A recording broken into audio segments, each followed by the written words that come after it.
بسم اللہ الرحمن الرحیم۔ السلام علیکم ناظرین۔ تمام تعریف ہے اس خدا کے لیے جو تمام جہانوں کا پالنے والا ہے، اور درود ہو محمد و آل محمد پر جن کی گائیڈنس تمام جہانوں کے لیے مشعل راہ ہے۔ پروگرام کا نام شریک حیات اور میں ہوں آپ کا میزبان سوید رضا۔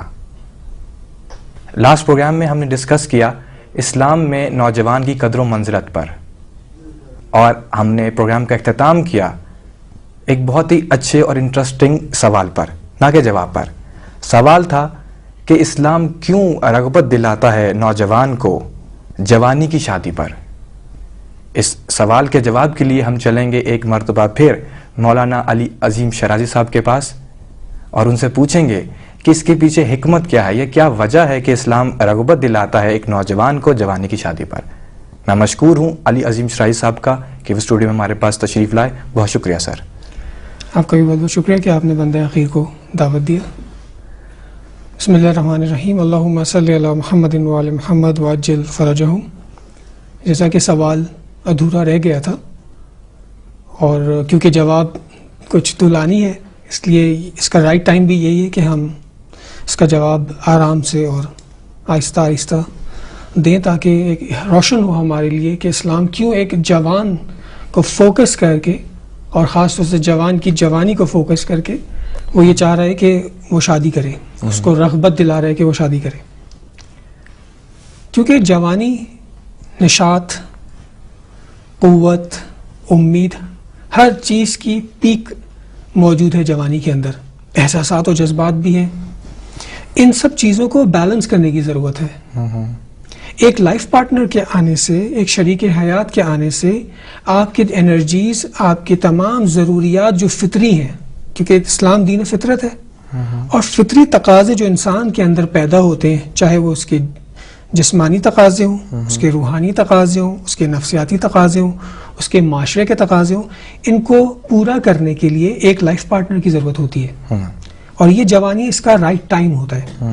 جیسے ہر چیز کا ایک سیزن ہوتا ہے، اور اس سیزن میں وہ چیز کی جاتی ہے، یا وہ اگر پھل کا سیزن ہے تو وہ آپ کو اس سیزن میں کھا لے، اگر سیزن چلا گیا تو وہ پھل آپ کو نہیں ملے گا۔ ہر چیز اپنی ایک میچورٹی پر آتی ہے، پھر وہ اپنی ایکسپائری پر جاتی ہے۔ تو جوانی رائٹ سیزن ہے شادی کرنے کا۔ اچھا، اسلام آ کے جب شادی کو دیکھتا ہے تو وہ یوں بتاتا ہے آپ کو کہ شادی یعنی آپ ایک دوسرے کو کمپلیٹ کر رہے ہیں۔ آپ اپنے پارٹنر کو جو سلیکٹ کر رہے ہیں، جو آپ کا شریک حیات بننے جا رہا ہے، در حقیقت وہ آپ کی کمی کو پورا کر رہا ہے، آپ اس کی کمی کو پورا کر رہے ہیں۔ آپ ایک دوسرے کے مددگار ہیں، آپ ایک دوسرے کو سپورٹ کریں گے، ایک دوسرے کو مدد کریں گے کہ وہ اپنے آپ کو پرفیکٹ بینگ بنائے۔ اچھا، اسلام نے آ کے یہ بتایا ہے کہ انسان اکیلا، یعنی ایک نوجوان یا جوان اکیلا کمپلیٹ نہیں ہے۔ آپ پوچھیں گے کیسے کمپلیٹ نہیں ہے؟ بظاہر تو کمپلیٹ نظر آ رہے ہیں، ہاں، کیونکہ ہماری نیڈز ہیں۔ فرض کریں اگر آپ ایک ظاہری جسم دیکھ رہے ہیں تو آپ کہیں یہ کمپلیٹ ہے، ہاتھ بھی ہیں، پیر بھی ہیں، سب کچھ ہے، لیکن اگر سے آکسیجن نہ ملے تو آکسیجن آپ کی نیڈ ہے، پانی آپ کی نیڈ ہے، سروائیول کے لیے آپ کو چیزوں کی ضرورت ہے۔ اسی طرح کچھ ہماری جسمانی نیڈز ہیں جو بالغ ہونے کے بعد ہمارے وجود میں آتی ہیں، کچھ ہماری عقلانی نیڈز ہیں، کچھ ہماری ایموشنل نیڈز ہیں۔ ان تمام نیڈز کو کون پورا کرے گا؟ ایک جوان جوانی کے عروج پر جب وہ ہوتا ہے تو اس کے اندر ایک ڈیزائر پیدا ہوتی ہے، جن سے مخالف کی طرف اس کا رجحان بڑھتا ہے۔ صرف جنسی خواہش نہیں ہے، اور بھی خواہشات ہیں جو انسان کے اندر موجود ہیں۔ اب یہ سوال کہ یہ تکمیل و تکامل کیسے ہوتا ہے، اس کے لیے قرآن کی آیت ہے سورہ زمر کی آیت نمبر 6 آیت نمبر 6 ہے، جس میں خداوند تعالی نے فرمایا خلقکم من نفس واحدۃ ثم جعل منها زوجها، کہ تم کو ایک نفس سے واحد سے خلق کیا گیا ہے، یعنی نفس واحد یعنی روح واحد۔ اب اس کی دو پارٹیشنز ہو گئی ہیں۔ تو انسان جب جوان ہوتا ہے اور بالغ ہوتا ہے تو وہ اپنے روح کے دوسرے حصے کی تلاش میں ہوتا ہے کہ اسے وہ اس کا دوسرا حصہ ملے اور وہ کمپلیٹ ہو جائے۔ جب کمپلیٹ ہو جاتی ہے تو پھر سکون انسان کے اندر آتا ہے، وہ بے چینی، اضطراب ختم ہو جاتی ہے جو اس کے اندر جوانی کی حالت میں ہوتی ہے۔ یہی بات افلاطون نے بھی کہی، ایرسٹاٹل نے بھی یہی کہی کہ اس نے کہا شادی کا فلسفہ یہ ہے کہ انسان کمپلیٹ ہوتا ہے۔ یعنی دین بھی ہمیں آ کے یہ بتا رہے ہیں، اور فلاسفرز بھی ہمیں یہی بتا رہے ہیں کہ شادی کا مقصد یہ ہوتا ہے آپ اپنے آپ کو کمپلیٹ کر رہے ہوتے ہیں۔ تو جب کوئی انسان کوئی چیز انکمپلیٹ ہوتی ہے تو اس کا تصور کیا آتا ہے؟ خود بخود فطری تصور یہ آتا ہے کہ یہ کمپلیٹ ہو جائے۔ آپ ایک ڈرائنگ کر رہے ہو, آدھی چھوڑ دیں تو جو بھی آئے گا وہ کہے گا اسے کمپلیٹ کریں. آپ کوئی بھی چیز بنا رہے ہو آپ سے کہیں گے کمپلیٹ کریں تاکہ ایک سیٹ بن جائے. تو شادی یعنی ایک یونٹ, ایک یونٹی, کہ جو انکمپلیٹ چیزیں جب کمپلیٹ ہو جاتی ہیں تو وہ صحیح طرح سے یوٹیلائز ہوتی ہیں, وہ اپنے آپ کو صحیح طرح سے معاشرے کے لیے, سوسائٹی کے لیے وہ کامیاب ہوتی ہیں.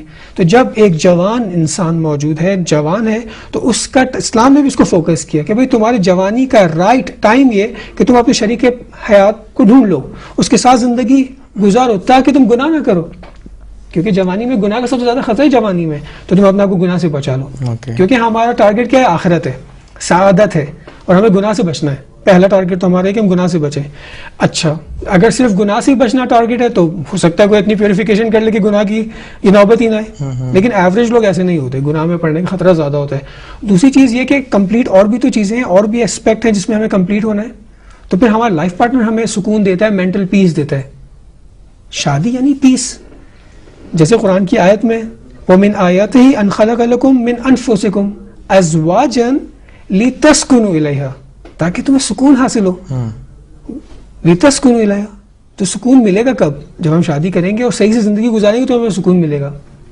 اس کے بعد محبت و مودت کی بات ہے, وَجَعَلَ بَيْنَكُم مَّوَدَّةً وَرَحْمَةً, اور پھر تمہارے اندر محبت کا بیج بو دیا جائے گا شادی کے بعد, اور تم صحیح طریقے سے جب عمل کرو گے تو وہ پودا درخت کی شکل میں آئے گا باہر, اور پھل و پھول اس میں ہوں گے, رحمت خدا الہی آئے گی. تو ایک مسلمان تو یہی چاہتا ہے کہ اس کی زندگی میں رحمت ہو, اس کی زندگی میں محبت ہو, چاہت ہو. تو یہ سب کہاں سے ملے گی اس کو؟ جو اس کی فطری نیڈز ہیں. تو دین نے آ کے بتایا کہ شادی کرنا یہ رائٹ ٹائم ہے. تم جوانی میں شادی کرو اپنے تمام قوت و قدرت کے ساتھ, کہ جب تمہاری اولاد آئے گی وہ بھی پاورفل ہوگی, تمہاری انٹریکشن جو ہوگی اس میں بھی تمہیں مزہ آئے گا, اور سب چیزیں اپنے صحیح ٹائم پر ہو رہی ہوں گی. ہم لوگ کا کیونکہ بھروسہ خدا پہ کم ہو جاتا ہے, توکل خدا پہ نہیں ہوتا, تو ہم معاشرتی پریشانیوں کی وجہ سے ہم شادی نہیں کر پاتے. ہم کہتے ہیں ابھی ہمارے پاس اقتصادی حوالے سے مضبوط نہیں ہے, ہم نے ابھی ایجوکیشن نہیں حاصل کی ہے. 10 قسم کے پرابلمز اپنے سامنے لا کے کھڑی کر دیتے ہیں جو کہ غلط نہیں ہوتی, لیکن ہم سمجھتے ہیں کہ شادی یعنی رخصتی بھی ہو جائے اس کے ساتھ, یہ تصور ہے. لیکن اگر ہم عقد کر لیں, نکاح ہو جائے اور مل جل سکتے ہو تو شادی کو پرولونگ بھی کر سکتے ہیں, اگر تعلیم کی وجہ سے رکاوٹ آ رہی ہے کسی اور وجہ سے. تو اسلام یہ چاہتا ہے کہ آپ کی ہر انرجی, قوت, جتنی جو کچھ بھی جوانی موجود ہے وہ سب اپنی اپنی جگہ صحیح طریقے سے یوٹیلائز ہو. اور اس کا ایک بہترین موقع ہے, بہترین ٹائم ہے کہ انسان جو ہے اپنی فکر کو, اپنی قوت کو صحیح ڈائریکشن دے اور وہ اپنے آپ کو کمال تک لے کے جائے. اسی لیے خداوند عالم نے قرآن کریم میں فرمایا ہن لباس لکم وانتم لباس لہن, وہ تمہارے لیے لباس ہے, تم اس کے لیے لباس ہو, یعنی تم ایک دوسرے کو کمپلیٹ کر رہے ہو. تو شادی کا مطلب یہ ہے کہ میں شادی سے پہلے میں انکمپلیٹ ہوں, شادی کے بعد میں کمپلیٹ ہو رہا ہوں. تو جب میں چاہوں گا کہ میں کمپلیٹ جلد از جلد ہوں. اس لیے اسلام نے جوانی کو فوکس کیا, تو جوانی کا رائٹ ٹائم. یعنی اسلام ایک نامکمل شخصیت کو مکمل کرنے کے لیے شادی کی تاکید کرتا ہے جوانی میں. خوب. لیکن ہمارے معاشرے میں فائنینشلی کرائسز ایک نوجوان پہ بہت زیادہ رہتے ہیں. پریشر رہتا ہے کہ تم جلدی سے جلدی جاب اچھی حاصل کرو, کوئی بزنس سٹارٹ کرو, یا جب تک تم اپنے پیروں پہ کھڑے نہیں ہوتے تمہاری شادی نہیں ہو سکتی, یا تمہارے پاس گھر ہونا چاہیے ایٹ لیسٹ, جب تک تم شادی کرنا چاہتے ہو تو گھر خریدو, یا گاڑی ہونی چاہیے, یا کم از کم گاڑی ہونی چاہیے. تو اس طرح کی پرابلمز ہمارے معاشرے میں بہت عام نظر آتی ہیں. اس کے بارے میں آپ کیا فرمائیں گے؟ اسلام اس کو کس نظر سے دیکھتا ہے؟ دیکھیں, ہم نے پہلے بھی پروگرام میں جب ہم شریک حیات کے انتخاب کے حوالے سے گفتگو کر رہے تھے تو وہاں پہ ہم نے کچھ نکات بیان کیے تھے. ان نکات میں سے کچھ باتوں کو میں یہاں پہ آپ کی خدمت میں اور کچھ نئی باتوں کو ایڈ کر دیتا ہوں. یہاں پہ سب سے پہلے ہمیں یہ دیکھنا ہے کہ دین کیا کہہ رہا ہے, پہلے یہ سمجھ لینا ہے. پھر یہ دیکھنا ہے کہ آج کے جو پرابلم ہے اس میں ہم اس کو کیسے ایڈجسٹ کریں گے. کیونکہ ہمارا دین جو ہے نا وہ ہمیں ایک اسٹیٹ دیتا ہے کہ دیکھو آئیڈیل شادی کرنا چاہ رہے ہو, بیسٹ شادی کرنا چاہ رہے ہو تو یہ جوانی ہے. آپ کو ایک اچھا مشورہ دیا ہے, آپ کو ایک اچھی بات بتائیے, اس کے فوائد بتائیں, اس کی زندگی میں کیا اثرات ہوں گے وہ آپ کو بتا دیے. لیکن آپ کو ساتھ میں چوائس بھی دی ہے کہ آپ جب بھی کرنا چاہیں, آپ لیٹ کرنا چاہیں آپ لیٹ کر لیں. آپ کا جو پرابلم ہے, آپ کے معاشرے کی جو پرابلم ہے اس کو دیکھتے ہوئے آپ کے اوپر ہے چوائس. یہ پرابلم تو ہم ہی نے بنائی ہے نا, دین نے تو نہیں بنائی. یہ ہمارے اپنے بنائے ہوئے, اپنے ہی ہاتھ سے ہم نے اپنے لیے گھڑا کھودا اور اسی میں ہم خود گر گئے. یہ دلدل ہمارا اپنا بنایا ہوا ہے. اگر ہم قوی ہوں گے, اسٹرانگ ہوں گے تو ہم معاشرے میں چینج لے کے آئیں گے. جیسا کہ بہت طرح کے چینجز آتے ہیں, جیسے فیشن آتا ہے, چینج آتا ہے, لوگ چینج لے آتے ہیں. ہم بھی چینج لا سکتے ہیں. آج 4 فیملیز اٹھیں گی اور اس ٹرینڈ کو لے کر آئیں گی تو کچھ سالوں بعد یہ ٹرینڈ چینج ہو جائے گا، کیونکہ ہماری سمپلسٹی ہماری لائف سے ختم ہو چکی ہے، قناعت ہماری زندگی سے دور ہو چکا ہے، تقویٰ ہم سے دور ہو چکا ہے، تو ہم خود مٹیریلسٹک ہوتے چلے گئے. تو مٹیریلسٹک ہوں گے تو وہ پرابلمز بھی آئیں گی، یہ اسی کی پیداوار ہے. اب آپ کے پاس چوائس ہے، یعنی ایک انسان کو خدا نے چوائس دی ہے نا، یہاں پہ آپ کے پاس بھی چوائس ہے کہ اگر آپ تیار ہیں تو آپ یہ اسٹیپ لیں. خدا تو آپ کے ساتھ ہے، آپ کیوں پریشان ہیں؟ آپ اسٹیپ لیں، جوانی میں اس کا عقد کر دیں، ضروری نہیں اس کو رخصتی کر کے گھر لے آئیں، اس سے کہیں تم عقد کرو تاکہ تم اپنے آپ کو، اپنی انرجیز کو صحیح طرح یوٹیلائز کر سکو اور تم زندگی گزارو. 2 سال 3 سال بعد شادی کر لینا. یہ ہم نے بتایا تھا کہ اگر اس طرح ممکن نہیں ہے تو یہ ہو سکتا ہے کہ لڑکی کے گھر والے لڑکی کو رخصت کرے اور اس کو فائنینشلی طور پہ سپورٹ کرے. جب وہ لڑکا اپنے پیر پہ کھڑا ہو جائے تو وہ بے عنوان قرضہ جو اس نے لیا وہ ادا کر دے. ہم نے کئی سولوشنز دی تھیں کہ یہ مشکل نہیں ہے ہمارے یہاں، کیونکہ مائنڈ سیٹ ہمارا یہ بنا ہوا ہے کہ لڑکا لڑکی کو لائے گا اور سارا خرچہ وہی سنبھالے گا. اگر یہ مشکل ہے معاشرے میں کہ ایک لڑکا شادی نہیں کر سکتا اس لیے کہ وہ ابھی اقتصادی حوالے سے مضبوط نہیں ہوا یا تعلیمی حوالے سے مضبوط نہیں ہوا، ایجوکیشن اس نے نہیں اتنی حاصل کی، تو ٹھیک ہے، اگر 2 فیملی سمجھدار ہیں، ایک دوسرے پہ اعتماد ہے تو عقد کر دیں. لڑکی بے شک اپنے باپ کے گھر میں رہے، جب وہ 2-3 سال میں لڑکا اسٹیبلش ہو جائے گا، 4 سال میں، تو وہ رخصت کر کے لے جائے، کوئی حرج نہیں ہے، جبکہ ملنے جلنے کی اجازت ہو. اگر ایسا ایک مرحلہ یہ. دوسرا مرحلہ یہ کہ یہ بھی ہو سکتا ہے کہ لڑکی کے گھر والے اپنی لڑکی کو رخصت کر دیں اور اس لڑکی کے ایکسپینسز کو یہ لوگ دیتے رہے لڑکی کے اس گھر میں. پہلے اگر اپنے گھر میں ہوتی تو جب بھی تو افورڈ کر رہے ہوتے تو لڑکے کو دیں تاکہ اس کے اوپر پریشر نہ بلڈ ہو، بے عنوان قرضہ دے دے. جب وہ لڑکا اسٹیبلش ہو جائے تو وہ اس کو واپس کر دے تاکہ اس کی بھی عزت اور اس پہ بات نہ آئے. یعنی مختلف سولوشنز خود نکالے جائیں گے، یہ ضروری ہے. جیسے انسان خود ڈھونڈتا ہے اس کی سولوشنز، اگر ہم چاہیں گے تو ہم کریں گے. اصل سوال یہ، کیا ہم معاشرے میں غلط چیز کو ختم کرنے کا ارادہ نہیں کر سکتے؟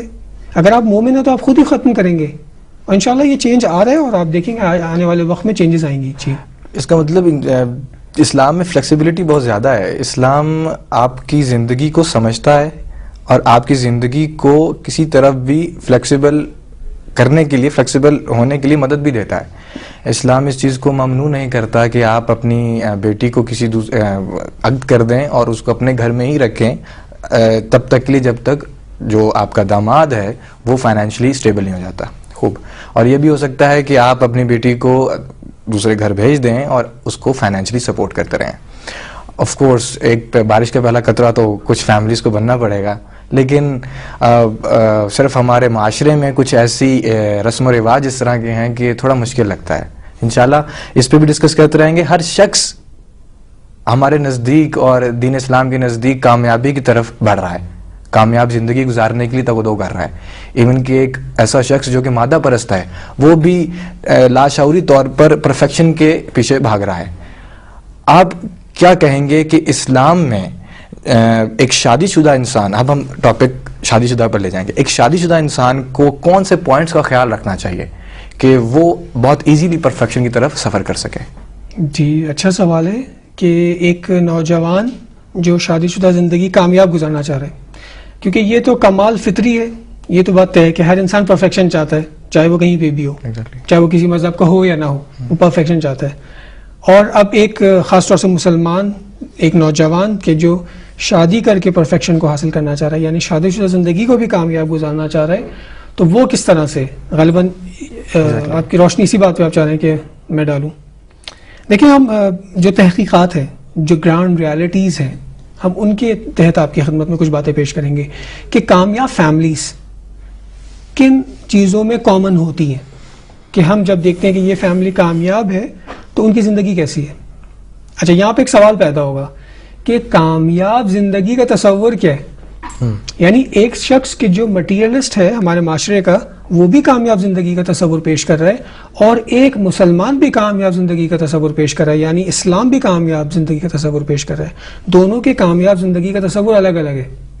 یہاں پہ میں کبھی کمپیریزن نہیں کرنا چاہ رہا، لیکن صرف یہ بتانا چاہ رہا ہوں کہ ایک مسلمان جب کامیاب زندگی، کامیاب شادی شدہ زندگی کا تصور کرتا ہے تو اس کی زندگی کیسی ہوتی ہے اگر وہ اسلام پر چل رہا ہے، اس میں کیا کیا نکات پائے جانے چاہیے، تو وہ کچھ باتیں میں یہاں آپ کی خدمت میں پیش کرتا ہوں. سب سے پہلی چیز یہ کہ شادی کا مقصد میرا کیا ہوتا ہے، جو ہم نے پچھلے آپ کے سوال کے جواب میں بھی یہ بات روشن کی تھی. شادی کا مطلب یہ ہوتا ہے کہ مجھے اپنے لائف پارٹنر کو ہیلپ کرنا ہے کہ وہ کمپلیٹ ہو اور باکمال بنے. وہ بھی مجھ سے شادی اس لیے کر رہی ہے کہ مجھے کمپلیٹ کرے، میری مددگار ثابت ہو، کہ میرا رابطہ خدا سے اچھا ہو، معاشرے کے ساتھ صحیح ہو. تو ہم دونوں ایک دوسرے کو کمپلیٹ کر رہے ہیں. تو بس ایک اچھی فیملی میں، کامیاب فیملی میں میاں بیوی ایک دوسرے کو روحانی حوالے سے ایک دوسرے کے مددگار ثابت ہو رہے ہوں گے، یعنی ان کی روح کو قوی کر رہے ہوں گے. ایک چھوٹی سی مثال فرض کریں، ایک شخص شادی کرتا ہے، اس کو نماز کی عادت نہیں ہے، لیکن اس کی بیوی نمازی ہے، تو وہ اسے بہت اچھے انداز سے، بہت اچھے میتھڈ سے نماز کی طرف رغبت دلائے گی کہ اس کا رابطہ خدا سے اچھا ہو، کیونکہ وہ اس کا اچھا سوچ رہی ہوگی، اسے پل کرنے کی سوچ رہی ہوگی. ایگزیکٹلی. یہ ایک بات ہو گئی. دوسری بات یہ کہ جسمانی حوالے سے بھی وہ اس کے لیے مددگار ثابت ہوگی یا وہ اس کے لیے مددگار ثابت ہوگا. تو روحانی، جسمانی، اجتماعی، مذہبی اور اخلاقی، یہ 5 چیزیں ہو گئی. یعنی ایک اچھی فیملی کا جب ہم تصور کریں گے دین اسلام کے اندر، تو میاں بیوی دونوں، حتیٰ پوری فیملی ایک دوسرے کے اوپر اثر انداز ہوگی ان 5 ایریاز میں، اور ایک دوسرے کو کمپلیٹ کر رہی ہوگی. یعنی جو کمی میرے اندر واقع ہو رہی ہے وہ میری بیوی بچے مجھے ہیلپ کریں گے کہ میں اس کو ڈیولپ کر لوں، اور میں اپنے بیوی بچوں کی اس طرح ہم ہیلپ کریں گے ایک دوسرے کو اوپر لے جانے کے لیے. یہ ایک ایریا ہو گیا. اسی طرح دوسری اہم بات کیا ہوگی کہ اس فیملی کے اندر عشق و محبت پایا جائے گا.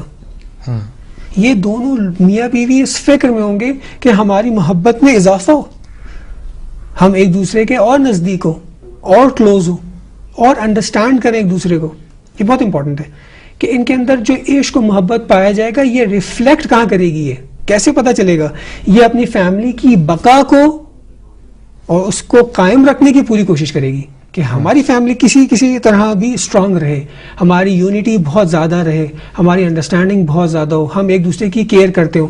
ان تمام باتوں پہ دونوں مل کے کام کر رہے ہوں گے تو وہ فیملی اچھی طرح سے سروائیو کرے گی، ان کی اولاد بھی اس میں سروائیو کرے گی، اور وہ اچھی طرح سے آگے بڑھیں گے.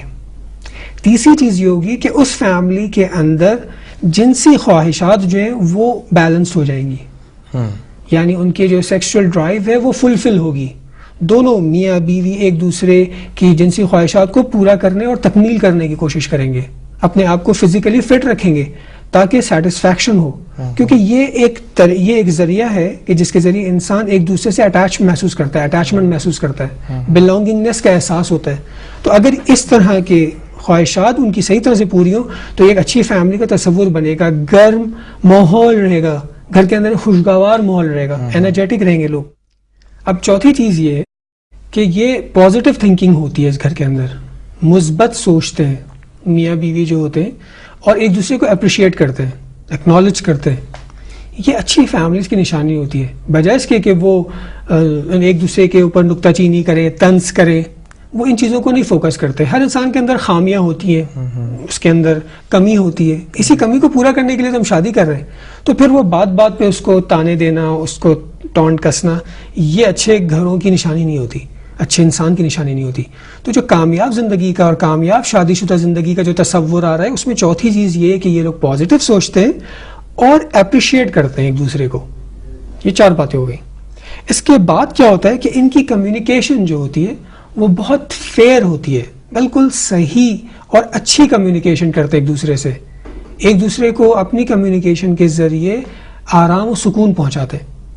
یعنی کمیونیکیشن تو 2 طرح کی ہوتی ہے نا، کہ ایک دفعہ ایک بول رہا ہوتا ہے اور ایک سن رہا ہوتا ہے. تو یہاں دونوں بولتے ہیں اور دونوں سنتے ہیں ایک دوسرے کی. ایسا نہیں ہوتا کہ صرف ایک ہی بول رہا ہے اور وہی ساری زندگی بولتا رہے گا اور دوسرے کا کام صرف سننا ہے. نہیں، دونوں سنتے ہیں اور سناتے ہیں، اپنے دل کی بات شیئر کرتے ہیں. یہ بہت امپورٹنٹ ہے ایک میاں بیوی کے لیے کہ وہ بغیر کسی خوف و خطر کے اپنے دل کی بات اپنے شوہر سے کرے، شوہر بھی اپنے دل کی بات اپنی بیوی سے کرے. اس کے بعد ایک دوسرے کو درک کرنے کی صلاحیت بہت اچھی ہوتی ہے. کامیاب گھرانوں کے اندر یا ان کی پہچان یہ ہوتی ہے کہ میاں بیوی ایک دوسرے کو بہت اچھی طرح انڈرسٹینڈ کرتے ہیں. درک کرتے ہیں یعنی انڈرسٹینڈ کرتے ہیں. اکثر پرابلم ہمارے معاشرے میں یہ ہے کہ ہم درک نہیں کر پاتے. یعنی مرد حضرات زیادہ تر اپنی خواتین کو صحیح طرح درک نہیں کر پاتے، ان کے احساسات کو، ان کے جذبات کو. یہ ضرور کہہ دیتے ہیں کہ ہاں ٹھیک ہے میں سمجھتا ہوں، لیکن اس کو درک کرنا صحیح سے نہیں کر پاتے. جس کی وجہ سے بہت ساری پرابلمز ہوتی ہیں، کیونکہ خواتین حساس ہوتی ہیں. اگر ان کو آپ درک نہیں کر پائیں گے، یہ نہیں شو کر پائیں گے کہ آپ نے ان کو صحیح سے درک کیا، تو وہ مرجھانے لگیں گی. جیسے بلب آہستہ آہستہ 0 پاور پہ چلا جاتا ہے، 100 پاور کا بلب 0 پاور پہ چلا جاتا ہے، اس طرح یہ بھی فیوز ہو جاتی ہیں اگر ان کو صحیح طرح سے آپ نے درک نہیں کیا اور یہ احساس نہیں دلایا کہ آپ نے ان کو درک کر لیا. اس کے بعد جو اچھی فیملیز ہوتی ہیں وہ نیچرل ڈفرینسز جو مرد اور عورت میں پائے جاتے ہیں، انشاءاللہ یہ باتیں ہم ڈیٹیل میں ڈسکس کریں گے کہ نیچرل ڈفرینسز جو ایک مرد اور عورت میں وہ پتہ ہونی چاہیے. کیونکہ اچھے گھرانے جو ہوتے ہیں، یعنی جن میں محبت و الفت چاہت پائی جاتی ہے، کامیاب گھرانے جو ہوتے ہیں وہ مرد اور عورت کے نیچرل ڈفرینسز کو جانتے ہیں. جاننے کے بعد وہ ایک دوسرے سے اختلاف نہیں کرتے، بجائے اس کے کہ مرد یہ کہے کہ ساری خواتین ایک جیسی ہوتی ہیں اور خواتین بیٹھ کے کہیں سارے مرد ایک جیسے ہی ہوتے ہیں، فضول ہے ان سے بات کرنا. وہ ایسا نہیں کرتے، کیونکہ وہ سمجھتے ہیں کہ بھئی مرد اور عورت فطری طور پہ بعض چیزوں میں مختلف ہے، اور مختلف بھی اسی لیے تاکہ کمپلیٹ ہو. مختلف اس لیے نہیں ہے تاکہ ان میں فاصلہ زیادہ ہو جائے، نہیں، ایک دوسرے کی ضرورت ہے یہ. اس کے بعد ان کے اندر جو ان کی لائف سٹائل ہے، یہ دیکھیں ہم لوگ جو براٹ اپ ہوئے نا وہ مختلف انداز سے ہوئے. ہمارے اسکول، کالج، فیملی، سوسائٹی سب ہمارے اوپر اثر انداز ہوتا ہے ہماری شخصیت بننے پہ. تو ہو سکتا ہے میرا ایک طرز فکر، چوائس، میری میتھڈ زندگی گزارنے کا الگ ہو میری وائف سے، ان کا الگ ہو میرا الگ ہو. تو اس الگ الگ ہونے کی وجہ سے ہماری زندگی ٹینس نہیں ہوتی، بلکہ الگ الگ ہونے کی ڈفرینسز کو ہم قبول کر لیتے ہیں اور کہتے ہیں ٹھیک ہے کوئی مسئلہ نہیں ہے، لیکن ہم بہت ساری چیزیں میں ہم کامن ہوتے ہیں، ہم اس کو فوکس کر کے زندگی گزارتے ہیں. اس طرح کی اور بھی بہت سارے نکات ہیں کہ جس کی وجہ سے ہم اپنی زندگی کو کامیاب بناتے ہیں. پرابلمز، واقعات، حادثات جو زندگی میں پیش آتے ہیں، ٹف ٹائم جو ہم گزارتے ہیں، اس میں میاں بیوی ایک دوسرے کو بلیم نہیں کر رہے ہوتے کہ تمہاری وجہ سے ہوا یہ یا تم ذمہ دار اس کے، نہیں، وہ دونوں مل کر کنفرنٹ کرتے ہیں پرابلمس کو اور اس کے سلوشن کے لیے کام کرتے ہیں. جب وہ اس کو اوور کم کر لیتے ہیں، پورا کر لیتے ہیں، تو ان کے اندر اور محبت پیدا ہو جاتی ہے اور نزدیک ہو جاتے ہیں، بالکل اس دوست کی طرح کہ جو اسکول لائف میں اور کالج لائف میں مل کر کوئی ایڈونچر وہ کرتے ہیں اور ایڈونچر میں کامیاب ہو جاتے ہیں تو بڑا مزہ آتا ہے اور دوستی اور پکی ہو جاتی ہے. اس طرح میاں بیوی کے ساتھ بھی ایسے ہی ہوتا ہے، یہ ایک ایڈونچر کے طور پہ ان کے لیے یہ چیز آتی ہے سامنے. یہ جھگڑے میاں بیوی میں اگر کوئی جھگڑا بھی ہے کسی بات پہ، کوئی ناراضگی بھی ہے، کوئی علیحدگی بھی ہے، تو یہ جھگڑا زیادہ دیر نہیں رہتا، ایک نیچے آ جاتا ہے، جھک جاتا ہے، ایک سرنڈر کر دیتا ہے کہ کوئی بات نہیں. اگر میری غلطی بھی ہے، یعنی اسلام کا پوائنٹ آف ویو تو یہی ہے کہ اگر آپ کی غلطی نہ بھی ہو، بہت امپورٹنٹ بات ہے کہ مجھے پتا ہے کہ میری غلطی نہیں ہے، میری وائف کی غلطی ہے، تب بھی میں کہوں گا اوکے آئی ایم سوری، میری وجہ سے آپ کو تکلیف ہوئی، آپ مجھے معاف کر دیں. ہاں، تو آٹومیٹکلی وہ فطرتاً پلٹے گا، کہے گا نہیں آپ مجھے معاف کر دیں، میری غلطی تھی. یہ واقعی اگر وہ انسان کے اندر انسانیت موجود ہے تو وہ اقرار کر لے گا اور اس طرح زندگی اچھی گزرے گی. اس طرح کے نکات ہیں کہ جن کی طرف فوکس کرنا چاہیے. اٹ مینس کہ اگر جس ہمارے جو پوائنٹس تھے ان میں جو بیسک فرسٹ پوائنٹس ہم نے جو ڈسکس کیے، آئی تھنک کہ ہدف سب سے پہلے دونوں کپل کا، پورے دونوں آئی مین دونوں افراد کا ایک ہونا چاہیے. میتھڈ، لائف سٹائل ڈفرینٹ ہو سکتا ہے لیکن آپ کا ہدف ایک ہونا چاہیے، زندگی میں کمال حاصل کرنا اور ایک تکامل. اگر آپ کا ہدف ایک ہے اور میتھڈ ڈفرینٹ بھی ہیں، تب بھی آپ دونوں ایک ہی سفر پر گامزن ہیں لیکن ڈفرینٹ راستوں سے، تب بھی آپ کی فرینڈ شپ، آپ کی لائف ایک ساتھ چل سکتی ہے. اور ڈفرینٹ جو آپ نے پوائنٹس بتایا دیٹ واز ویری گڈ. اچھا، ایک اور بات میں آپ سے یہاں پہ شیئر کرنا چاہوں گا اور آپ سے پوچھنا چاہوں گا ایگزیکٹلی، ہم اب جا رہے ہیں ایک سٹیپ پیچھے دوبارہ، کیونکہ ہمارا بیسک جو فوکس ہے وہ ہے غیر شادی شدہ نوجوان جو کہ شادی کی تیاری میں کرنی چاہیے جسے، اور ہم نے یہ جو ڈسکس کیا ہے کہ شادی کے بعد لائف کیسی ہونی چاہیے صرف اس کو اگزامپل کے طور پہ بتانے کے لیے. شادی سے پہلے ایک نوجوان کو، خواہ وہ ایک خاتون ہے یا ایک مرد ہے، اس کو کون سے نکات کی طرف خاص توجہ دینی چاہیے، یعنی کون سے ایسے پوائنٹس ہیں جو اس کو ایویلیویٹ کرنے چاہیے بیفور ہی اور شی گیٹس میرڈ. ٹھیک ہے، دیکھیں آپ نے اچھا سوال کیا یہاں پہ، اور وہ یہ تھا کہ ہم نے پہلے یہ بتا دیا کہ دیکھو کامیاب شادی شدہ زندگی یہ ہے. اب ظاہر بات ہے ہر انسان چاہے گا کہ وہاں پہنچ جائے، کیونکہ ہر انسان پرفیکشن چاہتا ہے، خوشی چاہتا ہے. تو اب اس کو کیا فوکس کرنا ہے، یعنی بین ون انڈیویجول، ایک فرد کے، چاہے وہ لڑکا ہو یا لڑکی. اب وہ کیسے فوکس کرے گا اپنے آپ کو؟ سب سے پہلے وہ اپنے آپ سے سوال کرے، چاہے لڑکا ہو یا لڑکی، کہ میں اس دنیا کی کیا تعریف کرتی ہوں. یہ لڑکا کہ میں کیا اس دنیا کی تعریف کرتا ہوں، یعنی اس دنیا کے بارے میں میرا کیا تصور ہے، یہ دنیا کیسی جگہ ہے. یہ بہت امپورٹنٹ ہے، یعنی اس کا پرسپیکٹو کیا ہے. اس پہ کم گفتگو ہوتی ہے، ان چیزوں کو کم ڈیفائن کیا جاتا ہے معاشرے میں، خاص طور سے دیندار طبقہ ان باتوں کو کم کرتا ہے، لیکن یہ بہت امپورٹنٹ ہے. چاہے آپ مسلمان ہوں، چاہے آپ اسلامی ملک میں رہ رہے ہوں، آپ دینی گھرانے سے تعلق رکھتے ہوں، اس کے باوجود جب آپ کبھی ڈیفائن کرنے جائیں گے تو بالکل ایک ڈفرینٹ ورلڈ ہوگی. یہ کہ آپ کا پرسپیکٹو کیا ہے دنیا کے بارے میں، آپ کا کیا تصور ہے. ہم دیکھیں گے کہ ہمیں دو تصور ملتے ہیں، یا مٹیریلسٹک تصور ملتا ہے یا ریلیجس تصور ملتا ہے. خود مذہبی لوگ بھی دو طرح کے ہو جاتے ہیں، مذہبی لوگوں کے اندر بھی مٹیریلسٹ ہوتے ہیں اور ریلیجس یعنی اسلامک پوائنٹ آف ویو سے دیکھتے ہیں. تو ہمیں اپنے پوائنٹ آف ویو کلیئر ہونا چاہیے پہلے.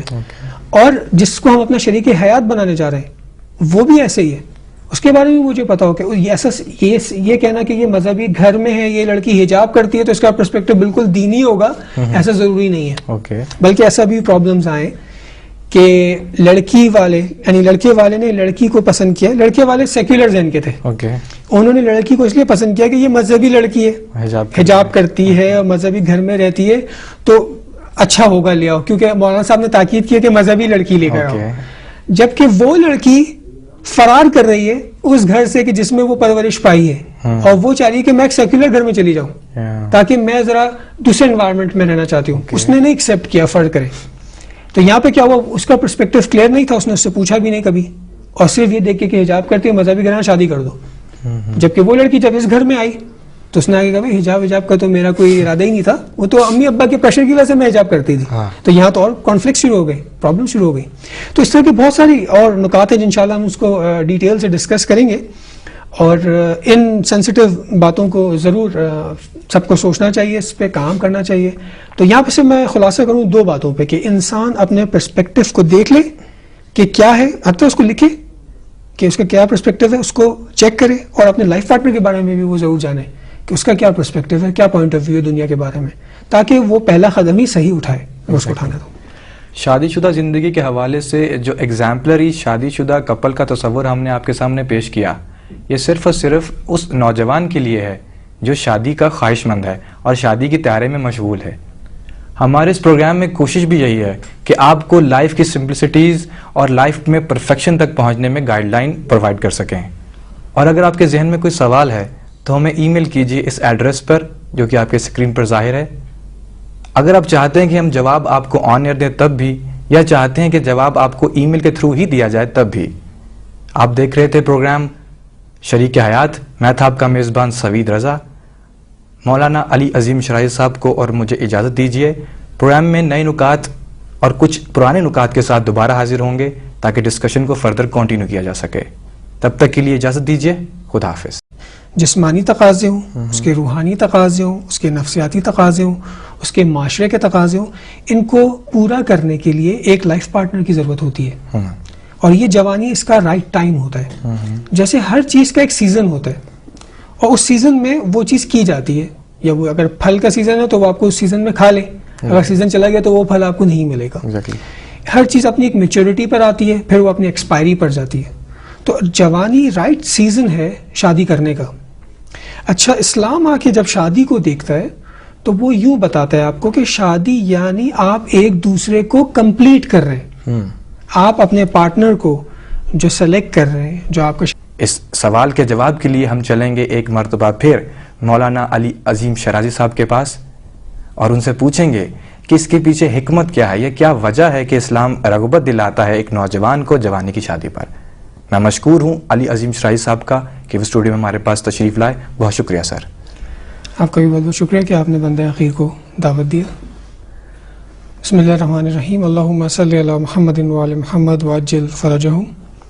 جیسا کہ سوال ادھورا رہ گیا تھا اور کیونکہ جواب کچھ طولانی ہے اس لیے اس کا رائٹ ٹائم بھی یہی ہے کہ ہم اس کا جواب آرام سے اور آہستہ آہستہ دیں تاکہ ایک روشن ہو ہمارے لیے کہ اسلام کیوں ایک جوان کو فوکس کر کے اور خاص طور سے جوان کی جوانی کو فوکس کر کے وہ یہ چاہ رہا ہے کہ وہ شادی کرے، اس کو رغبت دلا رہا ہے کہ وہ شادی کرے.